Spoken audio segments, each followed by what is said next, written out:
Welcome to Life After the Fire, the preeminent podcast for all things related to having an amazing life after the fire service. My name is Chris Phelps. I'm your host. I'm joined today by Bill Banks with FIRE TEC, right? Did I say that right? That is correct.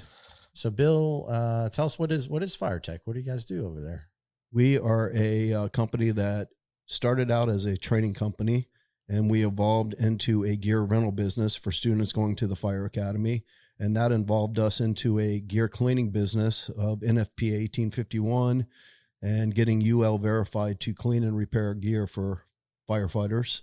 And in turn, we kept evolving, and now we rep for over 200 manufacturers, with our biggest manufacturer that we just became a dealer for would being Scott Airpex.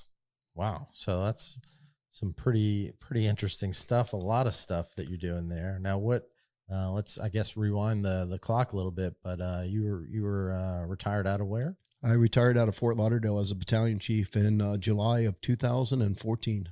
Okay, so almost 9 years retired now. Yeah. And how long of a career did you do down there? I did 26 years and 4 months. I got hired at 19 and walked out the door just before I turned 46. All right, so 26 years. So now when did you start this this company? I actually work for the company. It's owned by Leo Rodriguez, and his brother owned it at the time with him, Jay Rodriguez, who was a Miami-Dade captain. Okay. And Jay and I were friends for years and years and years. And at the point we were the training company, I was their lead instructor for special operations.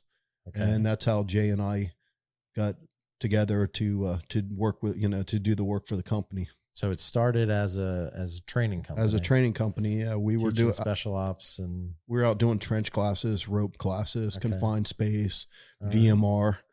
Gotcha. And the training world just got too crowded for us. So how far into your career did you get involved with the training company, with FIRE TEC? That was later in my career, towards around FIRE TEC started in 2008. I would say I started with them in 2010, but I had been doing training. I started doing training at South Tech Fire Academy. I was one of the first of their special ops instructors up there. Helped them build their confined space prop and helped them build their trench prop. Okay.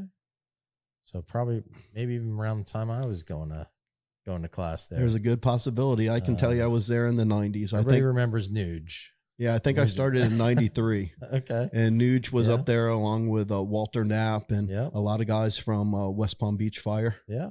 Yeah. So you probably taught some of the rope classes I took over there. There's a pretty good possibility. Mid 90s. So yeah, interesting. All right. So let's talk about where this business has taken you. So obviously, were you thinking about doing this business as a means to have something after retirement, or what was the impetus behind the whole thing? Yeah, I didn't really think about doing this. My plan when I retired was actually to go to another department as a chief or chief officer with another department. I interviewed for several when I retired, and after long, hard we did not want to go back to a schedule that I was bound to. Yeah. And working with this company, it gives me the freedom to work. As I'm off, I can take time off. If I want to work, I can work. I can be as busy as I want to be. And that's what lured me to coming to work with them and doing the work that I'm doing now. Good. So it's given you a lot of freedom to do stuff with the family. You said you have a daughter up at Florida State. That is correct. I have a daughter up at Florida State. One more year to go, and hopefully she'll be home and getting her career started. So it's given me time to go up there and spend time with her and go to football games and enjoy her going through her college life and me reliving a little bit of college time. Yeah. So. I can tell by the shoes you're wearing. You're wearing your Vans. Absolutely. That's awesome. Once a BMXer, always a BMXer. There you go. There you go. And as I mentioned to you, I've got my daughter is just committed. She's going to go to Ole Miss.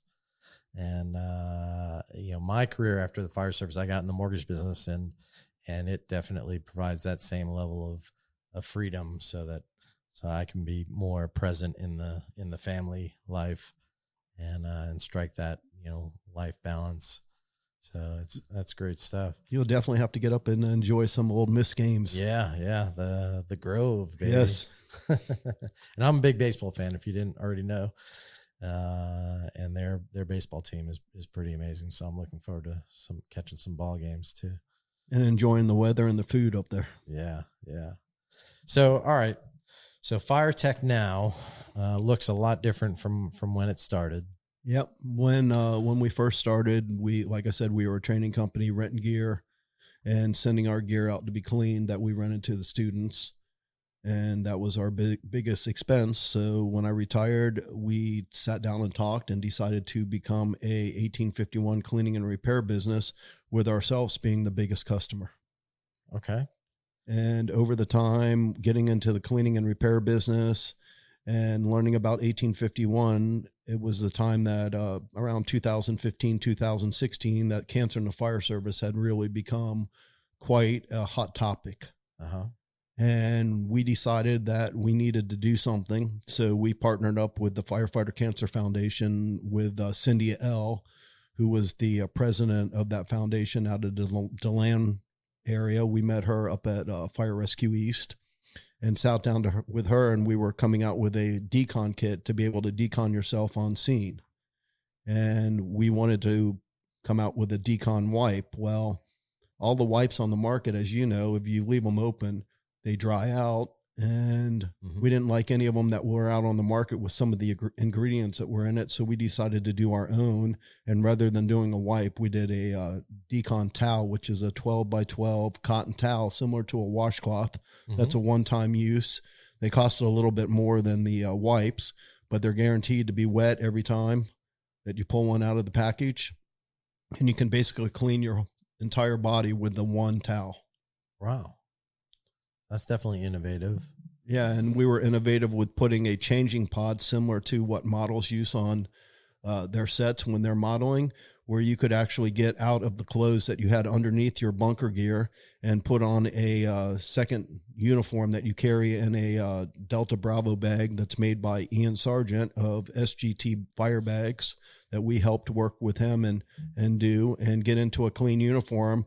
Then you bag your dirty gear up. It's similar to a dry bag, and you roll it down, and it stops the gear from off-gassing. So if you can't get the gear on the outside of the truck like they've been doing with the clean cab concept, you're able to transport your gear back to the station in this bag without worrying about it off-gassing in the cab. Interesting. And what is this? I'm envisioning like this pop-up changing thing that's slightly opaque, so you see the silhouette of the person as they're changing. No, it is black, and you see no silhouette. But we figured that with the clean cab concept, you didn't want to get back into the cab dirty, and do a changing in there and have Mrs. Smith look through the windshield and see firefighters changing in the cab. So that was the idea behind this pod, that you could actually change on the outside of the truck and get into your second station uniform. That way, if you did have to catch a call on the way back to the station, you were at least clean, somewhat clean, going into somebody's house rather than not cleaning yourself on scene. Yeah, man, I can think of plenty of times we were, going from one job to, fire job to an EMS job, or, what have you. So just things we didn't know back in the day. I mean, I look back and I never cleaned my helmet. Yeah. And since I've retired, I've been to the dermatologist 3 times and had Mohs surgery on my forehead, right where the brim of my hat sat, that I've never cleaned. And my dermatologist pretty much told me that that's from the carcinogens sitting on my forehead for a long period of time, and I'm now paying the price. Wow. That's something. Yeah, my helmet's here on the wall. Most of that's dust. It's not a lot of that's real fire, because those are white helmets, But awesome. And you said that your company now just picked up what, Scott? You said? Yeah, 3M Scott. We are the 3rd dealer in the state of Florida for 3M Scott. Lewis, who I work with at the company, Lewis and myself just attended Scott Technician level 1 and level 2 so that we can get out and start repairing air packs. There seems to be quite a need around for repairs on Scott air packs. So we've done that, and we're looking forward to coming into fire departments throughout the state of Florida and being competitive with the other companies to show Scott. Awesome. Now you guys have a like a trailer or something put together yet for that, or we have a trailer? What are you guys gonna? We have a trailer. Plan? We used to be a Honeywell dealer, and we did repairs on Honeywell air packs. So we're changing over our trailer to make it Scott friendly. Okay. And we're also going to be buying a van so that we're a little bit more mobile than a 28-foot trailer. Behind a F-350. Which if we get a large department, we can take the trailer out, set it up, and be able to sit there for 3 or 4 days. And the van will be for departments that we are going to be moving around each day. If we come and they got 4 packs, and then the department down the street from them has 4 packs, we'll come out with the van so that way we're more mobile and can move around faster. Very cool. Very cool. That's I mean, I've worked with a lot of different packs over my career, but Scott had to be probably my favorite. I've enjoyed the Scott air pack. Yeah, absolutely. Yes. I think we've used MSA, Scott, ISI, Interspiro.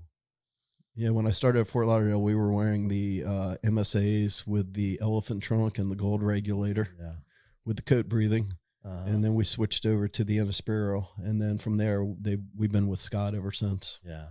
Yeah. That's good. And then as far as gear rental, I guess the way we got introduced is my son is in the fire academy and he's renting gear from you guys. Yes. And it sounds like you're doing a lot of the schools across the state with that, or? Yeah, we do probably about 8 or 10 of the schools across the state. And we saw a need that the students needed certified gear. And the instructors needed to make sure that the gear was certified, because when I went to the academy, and I'm sure when you went to the academy, it was you went to a locker or storage thing that they had gear in piled up. They had coats in one pile and pants in the other, and you ran in there and you picked it out. Yeah. And I'm almost willing to bet that the gear I had was not within 10 years like it's supposed to be according to NFPA, and that can fall on the instructors. So as an instructor, we'd see stuff coming through, and it had holes and everything in it. So we saw a need that students needed gear that was certified within the time frame, 10 years, and that an instructor could feel comfortable knowing that he rented the gear from FIRE TEC and that the gear had been cleaned, inspected prior to him renting the gear and coming to the academy. Interesting. And, I just think back to my days. I was a volunteer at the time, so I had decent gear because it was department provided gear. But thinking of some of my classmates, it was definitely a hodgepodge of stuff that may or may not have even fit to begin with. But then also just holes, and I'm sure it had never been cleaned, and I'm sure none of them cleaned it when they gave it up. So yeah. I actually looked at a picture of my academy class not too long ago, and the gear that I'm wearing is probably 4 inches too long, dragging under the boots, and the sleeves are probably 2 inches too long, and the coat was probably a 44, and at the time I was probably 140 pounds and should have never been in a 44 coat. Yeah. That's something. Well, cool. So as a business, as a business operator now, what do you think your plans are with the business? Well, I see us growing. We've grown every year. We started off with 3 employees. We're up to about 12 employees. We have sales reps throughout the state of Florida. We have about 6 seamstresses on the payroll to clean and repair. We've got 4 or 5 warehouse guys. A lot of the guys are young kids that come from high school that are interested in the fire service, that are explorers with Margate. Okay. And they're getting some experience and learning about the gear. And they probably know more about the gear than 90% of the firefighters on the job that wear the gear now. Yeah. And I think that's important. I see us growing tremendously. I just bought some property this year, actually last year out in Las Vegas. Uh-huh. And I plan on moving out there in 2 or 3 years. And I'm hoping that Leo and myself will open a FIRE TEC West out there. Oh. I see a need for cleaning and repair out in the Las Vegas area with the 4 major departments in the Las Vegas area. And there isn't a brick and mortar store that sells fire gear or any type of fire supplies in Nevada, in the Las Vegas area. Wow. Okay. So I'm hoping to continue once I get out there and just getting FIRE TEC on the map and making us a leader in supplying gear and providing customer service to the fire departments. Awesome. So you got into this business because you had a passion for it, sounds like. And it sounds like you guys have been pretty good at it, or else you wouldn't have grown to where you are today. And it's something that's, generating a decent income. So in past podcasts, I've talked about the triad of awesomeness. It sounds like you found it. I don't think I'm quite there yet, but I think we're getting there. One of the major things that you've got to worry about when you retire from the fire service is obviously at a young age is your health insurance. Mm-hmm.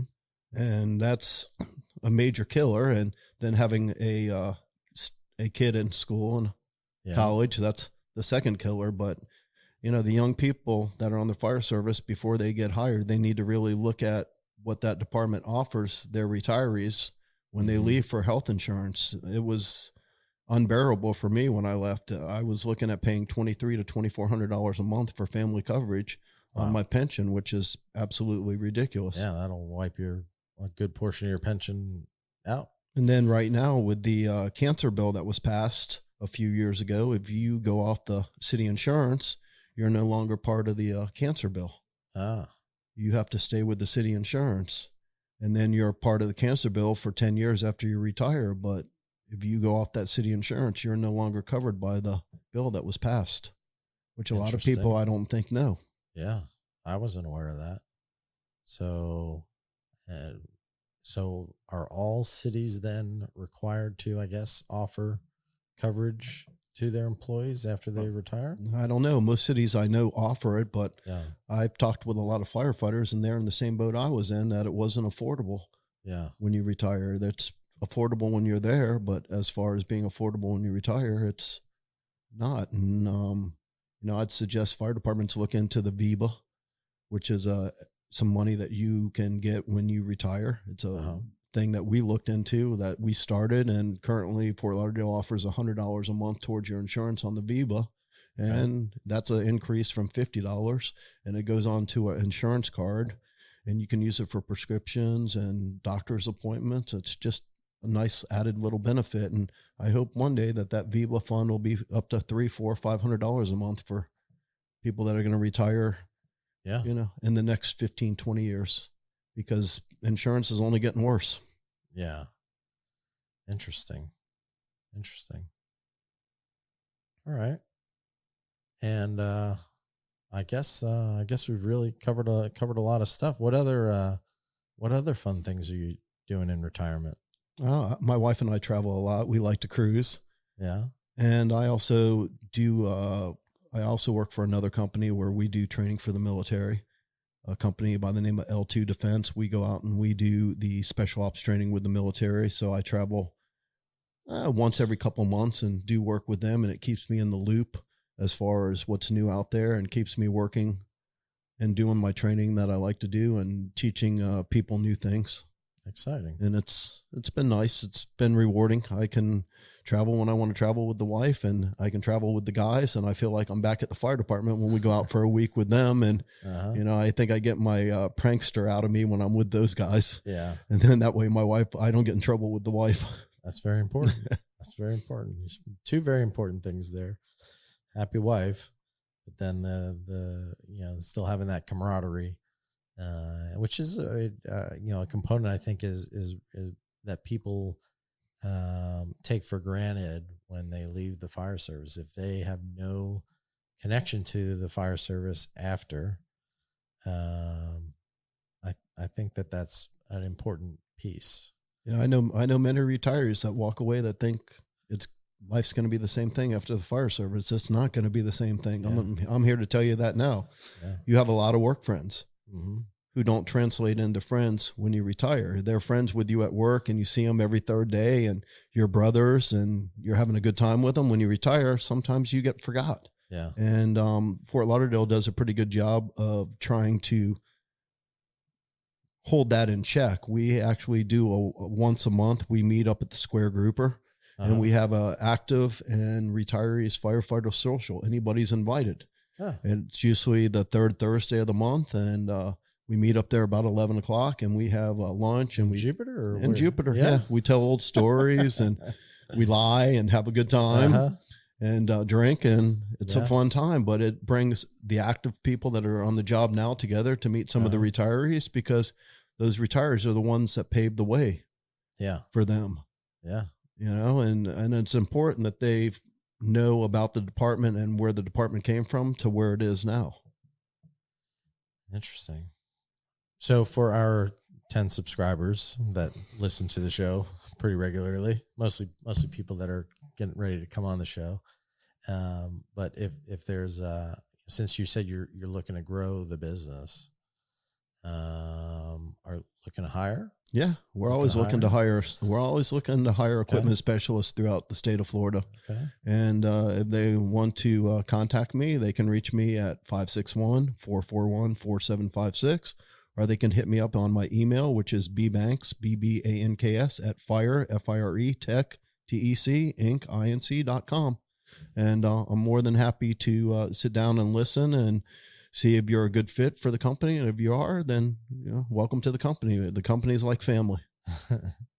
And then for departments that are needing gear washing and decon services, as well as Scott Pack maintenance annuals. Yeah, they can contact me on the information I just gave. I'll hit you on that as Absolutely. Well. And I'll put them in contact with their sales rep in their area, and we'll get everything squared away for them.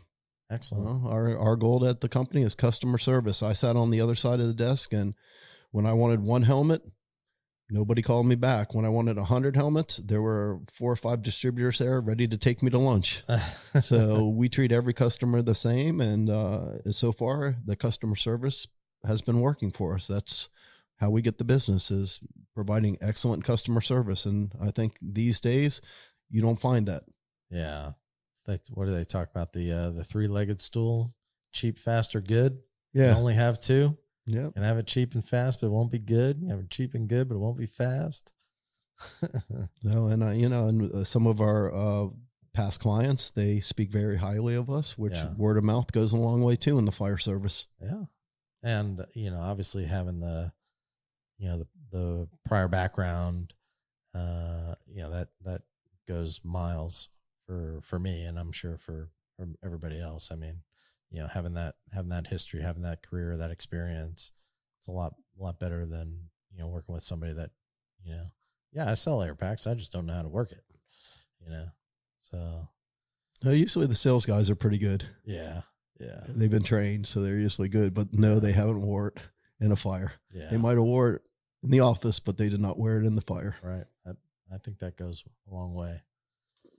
And then for if there's anybody that you can think of that it would be a great person to have on our show, best way to get a hold of us is through email. It's info@latfpodcast.com. That's info@latfpodcast.com. Thanks for listening and watching, and we'll see you on the next one.